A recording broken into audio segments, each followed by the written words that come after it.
আপনি কি কল্পনা করতে পারেন একটি ঘর যেখানে দাঁড়ানো যায় না, হাত মেলা যায় না, আর সেই ঘরে মানুষ কাটিয়ে দেয় পুরো জীবন।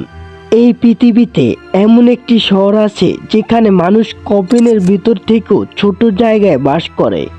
আজ আমরা ঢুকে পড়ব সেই অদৃশ্য পৃথিবীতে, হংকংয়ের কফিন হোম।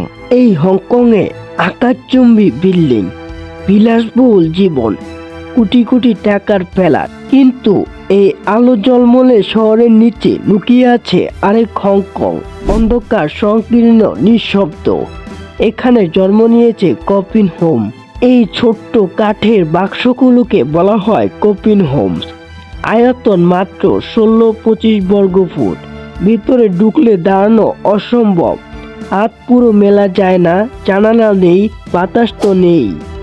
সকালে শুরুটাই হয় বিছানাতে, কারণ বিছানায় শোবার ঘর, বসার ঘর, রান্নাঘর। এক পাশে ইলেকট্রিক কেটলি, আরেক পাশে কাপড়, মাথার উপর ছাদের বদলে কাঠের বোর্ড। এখানে প্রতিটা নিঃশ্বাস যেন হিসাব করে নিতে হয়। উত্তর হংকং বিশ্বের সবচেয়ে ব্যয়বহুল আবাসন বাজার। একটি সাধারণ ফ্ল্যাটের ভাড়া সাধারণ মানুষের সাধ্যের বাইরে।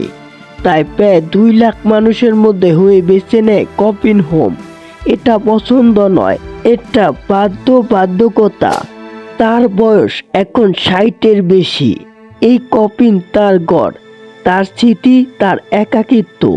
তিনি বলেন, শুরুতে ভয় লাগতো, এখন ভয় লাগে না, কারণ বাইরে যাওয়ার জায়গা নেই। এই কথাটা সবচেয়ে ভয়ঙ্কর। এই ঘরগুলো শুধু ছোট নয়, এগুলো ধীরে ধীরে মানুষকে ভেঙে দেয়। শ্বাসকষ্ট, মানসিক চাপ, ডিপ্রেশন, একাকিত্ব। অনেকে দিনের পর দিন সূর্যের আলো দেখে না। মানুষ বেঁচে আছে কিন্তু জীবন নেই।